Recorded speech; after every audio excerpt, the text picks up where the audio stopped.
She should be awarded Sportswoman of the Year, I think. Melissa Ruscoe joins me now, of course, captain of the Black Ferns, winning that World Cup trophy again for the 4th time in a row. Is that right? Yes, that's right. Goodness. Fantastic. Congratulations, and thank you so much for popping in. Can we have a look at the medal there too? Definitely. Isn't that great? Close game, though, against England, wasn't it? Yeah, it was. It was always going to be a physical battle with them. They had a fantastic forward pack, and when we compare our team with a lot of the teams overseas, actually, we're not the biggest, and so we had to front them up front and then hope that our speedy wingers out the side would get us some points, which they did. So work extra hard. But who was the hardest team? You know, I know that you got through winning, but who was hard? I'd say, to be honest, all of the teams were really physical.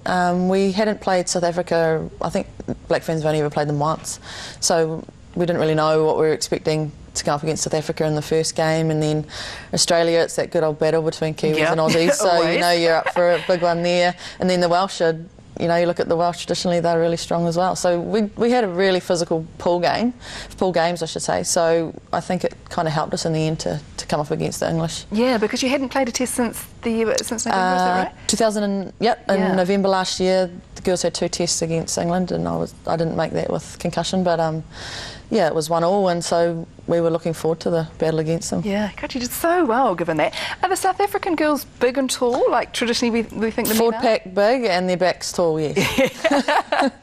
How was it at the Stoop in London too? Fantastic. Nice it was, I'd say it was probably one of the best places they could have had it, actually. The grounds are really close to the stands, so it's got that really good feel of it. 13,500 people, and it only seats 14,000, so it was just about capacity. That was the brilliant thing from watching it from our perspective as well. It looked absolutely packed, which was so good, and that must make such a difference to you girls. Oh, it did, and the noise, I mean, you could barely hear the referee. You still managed to hear the Kiwi supporters, which was great. And yeah, it was just a fantastic spectacle, I think, to have that many people there. That's really good, isn't it?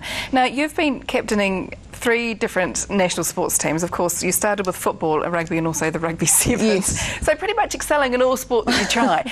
Why the switch from football to rugby? I started playing football when I was 5 years old, and so...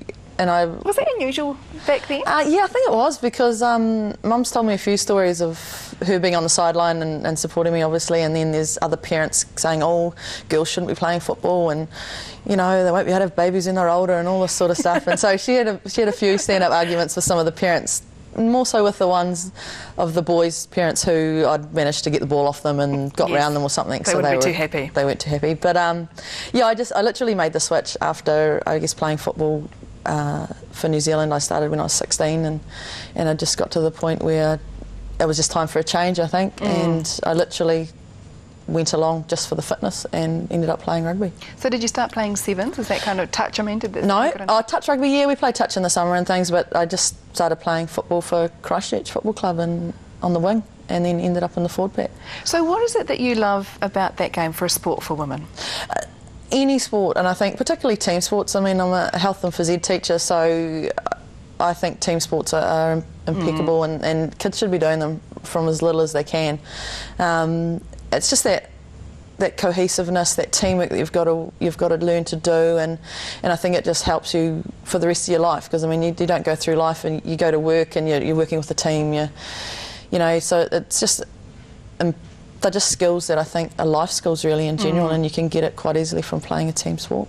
And that's the thing as well, it's a big team too, isn't it? You know, with traditionally smaller sporting codes have smaller teams, but it's a good big team. Yeah, it's a family environment with the Black Ferns, and I think that's what makes them so successful, is that off the field we're all good friends and we get on and we have fun off the field, and then it just flows into the on-field stuff, which is what gets us the results. You talked about concussion last year. How's the body fared this year?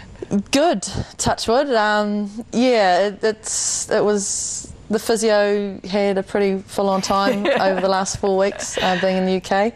I mean, it's a physical game, and at the end of the day, with such short turnaround between games, the recovery was one of the most important things, and yeah, the physio had to work overtime. Now, I know that you really notice the importance of having the games and the competitions here for girls when they're coming through, because the NPC, was that scrapped this year? So it was scrapped this year. We still haven't got confirmation from the union about whether it's going to be up and running next year. Ideally, that needs to come back. you know, we need to be able to see, or girls that are playing rugby at school need to be able to see that there's a team that they can strive for. That's right, and somewhere they can go. Yeah, and so, you know, NPC has to come back, that's vital, I think, and then we really need to look at our secondary school structure and look to implement some more programs in there, because that, you know, those girls that are playing secondary school rugby now are the ones that are going to be there in 4 years' time and in 6 years' time when it comes to the Olympics. So yeah, that's exactly right. Yeah. And resources, I know that you felt pretty under-resourced compared to the rest of the teams competing in the World Cup. Oh, definitely, and in some ways, you know, that might have had a bit to play with us winning it as well. It was just that extra bit of motivation, knowing that we didn't quite have the preparation that we ideally wanted, and going over there and you're playing against the likes of England, who have had millions of pounds put into them. You know, it just added to the motivation, and it may have been the extra 2 or 3% we needed to win the game. So is it going to be even harder next year, do you think, for resources, given the fact that we've got the Men's Rugby World Cup here too? Everything will be going into that. Yeah, it is, but I think, you know, the union really has to look at what they're trying to do for the women's game, and even if it is literally next year the NPC comes back, and then perhaps the year after we look at more test matches, and I think that would be a sensible way to do it as well. Take it from there. Yeah. Well, thank you very much, Melissa, and really appreciate you coming in, and well done, congratulations. Thank you so much. Pass it on to the rest of the girls as well. Will do. And you're back to school teaching. Back to school in about half an hour. So. Thank you very much, Melissa. No Take worries. care. Cheers.